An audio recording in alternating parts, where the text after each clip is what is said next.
Assalamualaikum warahmatullahi wabarakatuh. Selamat pagi Bapak Ibu. Perkenalkan saya Widya Stuti. Saya dari Unit Pelayanan Psikologi atau UPP Fakultas Psikologi Universitas Airlangga Surabaya. Hari ini saya akan menyampaikan apa yang nanti kita pelajari sebagai dukungan psikososial untuk anak berkebutuhan khusus yang berbasis komunitas. Seperti yang Bapak Ibu ketahui bahwa materi ini merupakan satu rangkaian dari materi yang juga disampaikan oleh rekan saya dari Unit Pelayanan Psikologi Fakultas Psikologi UNAIR. Baik Bapak Ibu, kita mulai dengan apa itu dukungan psikososial. Jadi, dukungan psikososial itu merujuk pada serangkaian aktivitas dan intervensi yang didesain untuk mempromosikan kesejahteraan sosial dan psikologis. Kemudian, dukungan psikososial ini umumnya diberikan di dalam konteks pemulihan dari bencana, kondisi medis tertentu, atau kesulitan dalam hidup yang signifikan dampaknya. Kemudian, dukungan sosial yang dimaksud itu mencakup berbagai bentuk bantuan yang tujuannya adalah memenuhi kebutuhan mental, emosional, sosial, atau terkadang kebutuhan hukum untuk individu maupun komunitas. Nah, mengapa dukungan sosial ini perlu atau penting atau menjadi hak dari anak berkebutuhan khusus? Karena dari materi yang sudah Bapak Ibu terima sebelumnya, anak-anak ini merupakan kelompok dalam individu dengan kesulitan hidup yang signifikan karena kebutuhan khusus tersebut. Sehingga kita perlu bagaimana mengoptimalkan kekuatan atau potensi yang anak-anak miliki dengan dukungan psikososial ini. Nah, mengapa begitu? Karena kalau kita merujuk pada konvensi hak anak, itu Bapak Ibu akan menemukan setiap anak, termasuk anak berkebutuhan khusus, itu berhak atas dukungan yang memampukan mereka berpartisipasi penuh di dalam masyarakat. Oleh karena itu, menjadi penting untuk memahami seperti apa dukungan psikososial yang bisa kita berikan kepada anak. Oke. Jadi prinsip dasar dukungan psikososial. Sebenarnya mengapa dukungan psikososial ini penting untuk anak-anak, khususnya anak berkebutuhan khusus?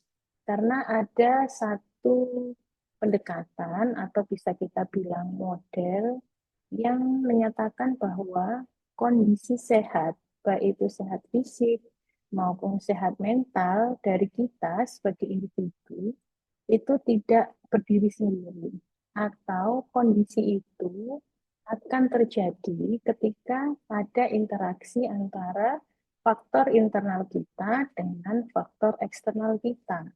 Ya. Faktor internal kita itu ada faktor biologis maupun faktor psikologis. Sementara faktor eksternal itu terdiri dari lingkungan sosial, baik itu dari keluarga, teman sebaya, budaya, maupun masyarakat. Bisa jadi Bapak Ibu menemukan pendekatan lain yang menjadi dasar kenapa dukungan psikososial ini penting, tetapi di sini kita perlu pahami bahwa tidak ada kesehatan tanpa dukungan sosial yang memadai. Karena tentu beradanya kita, termasuk anak-anak, itu tidak lepas dari lingkungan di mana anak-anak itu tinggal. Kita juga paham bahwa anak-anak masih membutuhkan orang dewasa di sekitar mereka di dalam bertumbuh dan berkembang. Oleh karena itu, ketika kita memberikan dukungan kepada anak ABK ini, kita perlu untuk memberikan pendekatan yang holistik atau lengkap menggunakan ini dukungan psikososial. Nah, menjadi penting memberikan dukungan psikososial karena memang dukungan psikososial ini akan memberikan dampak yang signifikan bagi anak-anak. Kita tidak bisa bilang anak-anak dengan kebutuhan khusus ini tidak memiliki potensi, tidak, tetapi dukungan psikososial yang kita berikan itu akan mengoptimalkan potensi yang mereka miliki. Mengapa? Karena dengan dukungan psikososial kita akan membantu anak mengelola emosi, membangun kepercayaan diri, dan mengembangkan mekanisme coping yang lebih baik sehingga anak lebih sejahtera secara psikologis. Kemudian dengan dukungan psikososial juga kita akan mendukung anak untuk lebih terampil di dalam berinteraksi sosial. Kita juga bisa membantu anak atau memfasilitasi anak untuk mendapatkan peluang atau kesempatan yang lebih baik di dalam bertumbuh dan berkembang. Dan yang terakhir, anak akan memiliki kesehatan mental yang lebih baik. Sehingga dukungan psikososial yang nanti kita berikan kepada anak-anak ini sebenarnya bertujuan untuk memampukan anak-anak untuk berada di dalam lingkungan sosialnya. Sehingga tidak hanya anak yang perlu siap, tetapi lingkungan sosial juga perlu disiapkan. Nah, seperti apa sih dukungan psikososial itu? Kalau kita melihat ke faktor psikologis yang ingin kita dukung, maka kita bisa menggunakan pendekatan konseling dan terapi. Atau kita bisa memberikan pelatihan keterampilan sosial. Atau kita melakukan berbagai aktivitas, berbagai pendekatan yang intinya untuk meningkatkan kekuatan atau potensi anak. Sementara untuk faktor sosial, maka yang termasuk ada di dalamnya adalah dukungan keluarga, kemudian lingkungan belajar yang mendukung, kemudian ada partisipasi masyarakat. Nah, lebih mudahnya kita bisa melihat praktik-praktik baik yang sudah ada, seperti apa bentuk dukungan psikososial itu. Nah, yang pertama yang Bapak Ibu lihat di sini adalah bagaimana layanan pendidikan inklusi itu bisa menjadi bagian dukungan psikososial yang bisa kita berikan kepada anak berkebutuhan khusus. Mari kita simak bersama video ini.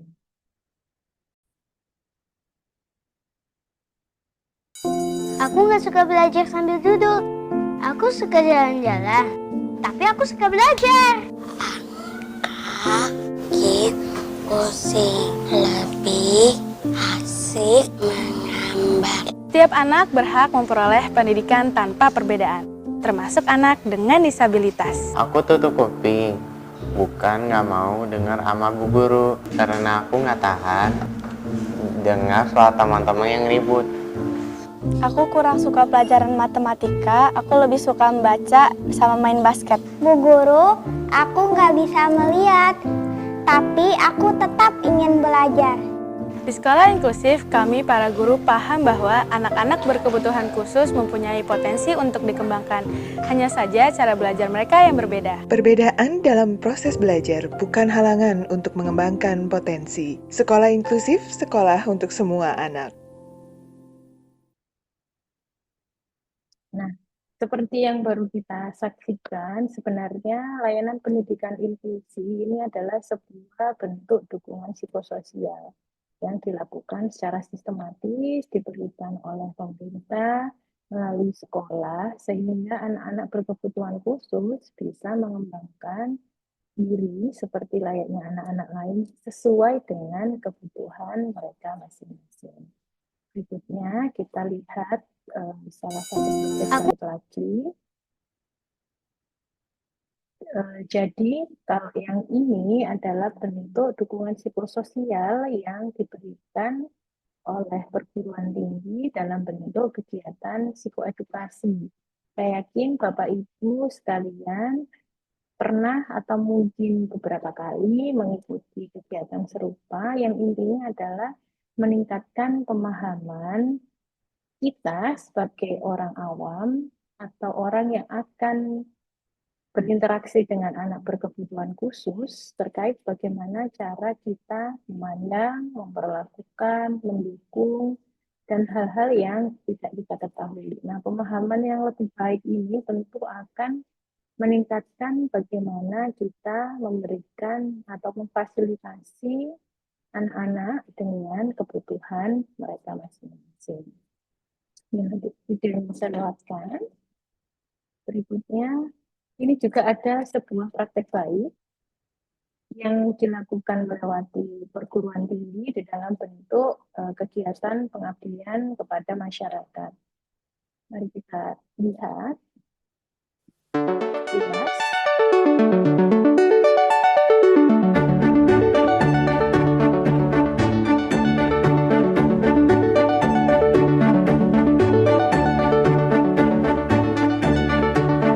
Soalnya kayak harusnya anak usia 4 tahun dia itu mempunyai apa, bisanya apa.